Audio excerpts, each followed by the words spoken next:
Hello and welcome to Celluloid and Killjoys, and for those returning, welcome back. This is our fifth and final installment for our Final Girl Survival Guide series. Last episode, we transitioned our discussion from Monstrous Mother to Monstrous Woman, and how body horror as a genre is utilized to comment on societal beauty standards on women and how it ties into ageism. Redefining beauty and challenging ageist stereotypes means celebrating the body for what it does for you instead of what it looks like and embracing aging naturally. It starts as individual resistance and grows into advocacy for systemic change. In our final episode of this series, we'll be going over the social anxiety of legacy. This is the final girl versus the traumatic cycle.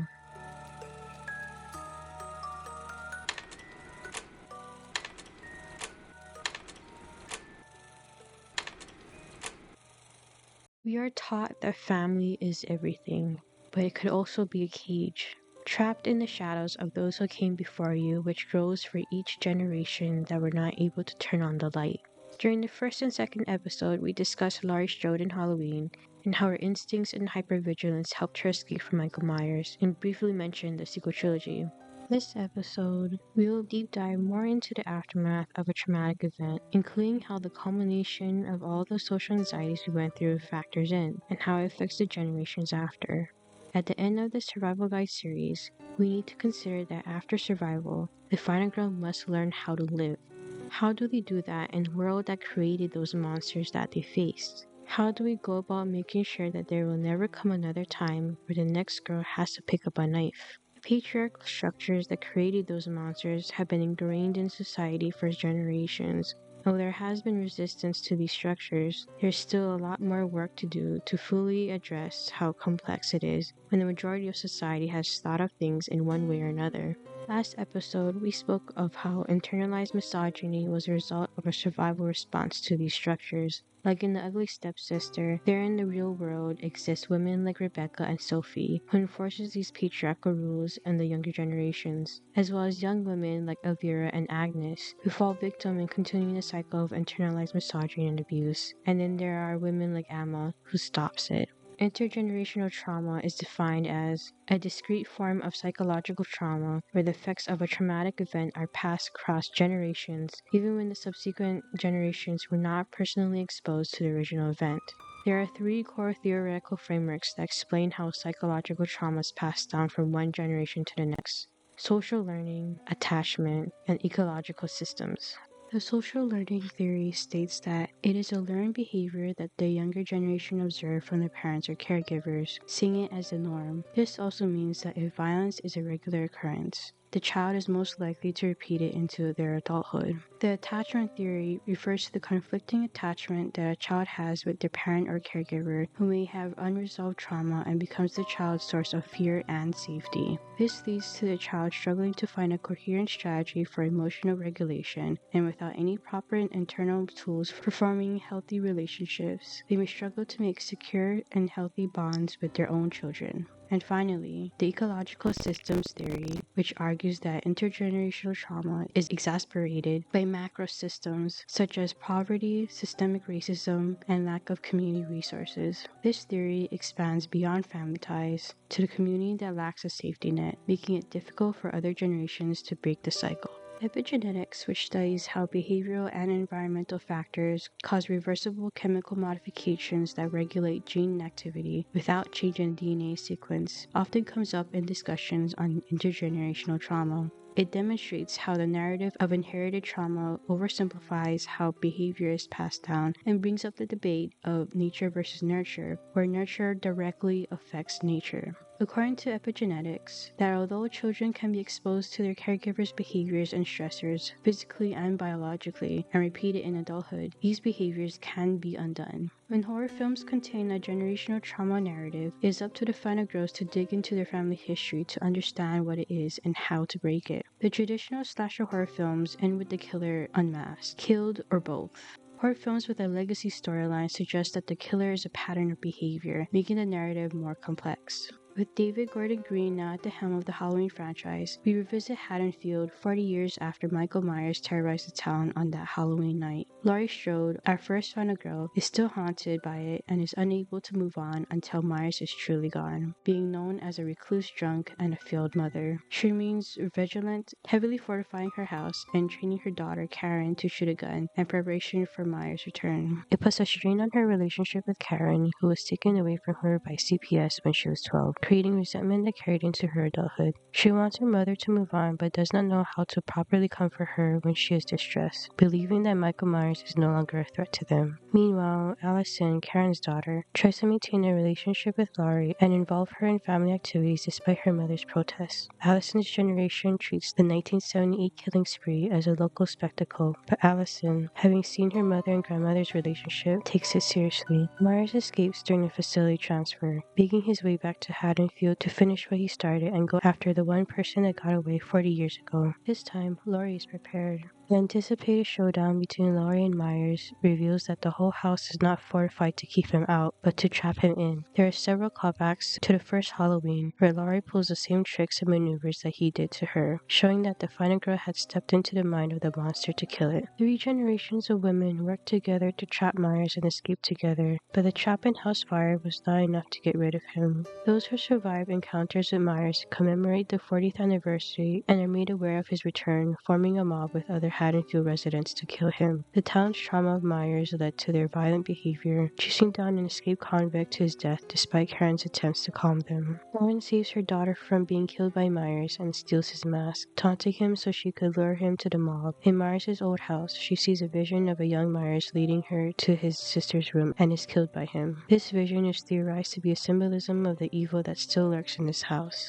3 years after Myers' return and disappearance, Allison now lives with Laurie, who is trying to write a memoir and finally move on. A new evil is born in the form of a young man, Corey Cunningham, that, after a series of traumatic and violent events and being ostracized by the town, becomes a serial killer. He meets Myers and even kills with him before eventually stealing his mask to go on a rampage. Myers eventually retrieves his mask after killing Cunningham and sets out to search for Laurie. During their fight, Laurie manages to remove his mask as he's only a man, allowing her to come to terms with her trauma, refusing to let the boogeyman define her identity and finally kill him. Allison unwittingly becomes involved with Cunningham, forming a rift between her and her grandmother when she warned her about how dangerous he was. When told the truth, she saves her grandmother from Myers and later repairs her relationship with her. The town releases a long-held breath as they watch Laurie dispose of Myers' body into an industrial shredder. He is finally gone for good. Allison leaves Haddonfield for a new life, and Laurie finally finishes her memoir, ending that chapter of her life and closing the book. Another film that involves 3 generations of women is Relic by Natalie Erica James. Edna, who has dementia, goes missing, prompting her daughter Kay and her granddaughter Sam to travel to the remote family house where they find strange black mold growing on the walls. The mother and daughter pair start to hear creaking from inside the walls and experience nightmares involving a withering corpse. The black mold continues to grow throughout the film, symbolizing not only the decay of the house, but also the decay of Edna's memories and neglect. When Edna returns, a large bruise appears on her chest, looking quite similar to the black mold, which also grows throughout the film. Her condition gets worse, the state of her mind being reflected by her body that becomes the withering corpse that Kay saw in her nightmare. Kay shows signs of resentment over being her mother's caretaker, wanting to send Edna to a nursing home where she'll be better taken care of. She eventually feels guilty, having left her mother on her own due to overwhelming emotional labor over dealing with her mother's dementia, and decides to stay in the end. Both films deal with 3 generations of women who deal with intergenerational trauma and involves different ways of facing that trauma together to stop the cycle from continuing. While the Strode's monster is a serial killer that they defeated, introduction of Cunningham showed that the essence of evil continues to live. For Relic, their monster is more of a metaphor, the black mold on the walls. David Gordon Green approached the first of the Halloween sequel trilogy with the research he gained from rehab facilities and spending time with those who were dealing with PTSD and physical trauma. Green viewed Laurie's PTSD as a significant part of her character to explore, describing her as an obsessed, driven, and empowered woman that was no longer the innocent and frightened teen from the first movie. As a result of her hypervigilance, Laurie turned her whole house into a trap, an environment where she was in control compared to 4 decades ago when she was scrambling around the house to escape him. There was purpose in each room and allowed her to be methodical as she moved around the house. This time, she was hunting him down. Although it is shown that Laurie has a strained relationship with her daughter and granddaughter, each woman has their own moment to contribute in taking the Myers and show how much stronger they are together. The return of Laurie Strode came at a time where more women in horror are shown to fight back against their tormentor. Green praised the energy that the actors brought to the three generations of Strode women, supported their approach to the characters, and drew from his experience growing up with three strong-minded sisters to write them. When Natalie Erica James wrote Relic, she drew on her experience with visiting her grandmother, who had Alzheimer's, at her remote home as inspiration. She spent time in that creepy house, seeing hordes of boxes filled with memories, and experiencing her grandmother, who always looked at her with love, seeing her as a stranger for the first time. While she initially wrote from Sam's perspective, she decided to make Kay the main focus of the story, as someone who was the generation in between. There is a resistance to what she may inherit from her mother, which she learns to accept as the natural cycle of things. The scenes where she wrote for Edna's perspectives were important to include in order to invoke compassion for her. This is a woman who is losing herself and is aware of it. It was also to subvert the crazy old lady trope that is often seen in horror films by bringing the audience into the experience of someone dealing with a mental illness instead of othering them through simplified characterizations. The ending was meant to show that what Edna becomes isn't something evil, even with the aggressive behavior she displays, but something that is not so black and white. Kay's fear of potentially becoming like her mother led her to become estranged from her. Similar to the dynamic between the Strode women in Halloween, Sam has more empathy towards her grandmother, while Kay, who has dealt with Edna directly growing up, is more distant with a long-standing resentment, trying her hardest to raise her daughter differently. Atrophobia, coined by poet Lynn Kinnick and developed by Adrian Rich, is often defined as the fear of becoming one's mother. It is a mother-daughter dynamic that stems from the daughter viewing her mother as a reflection of motherhood or their potential future, often defined by victimization, low expectations, and loss of self-identity within the patriarchal system. The fear may cause the daughter to use their body as a type of resistance to inheritance by making changes so they could separate their own reflection from their mother and her expectations of how she should look.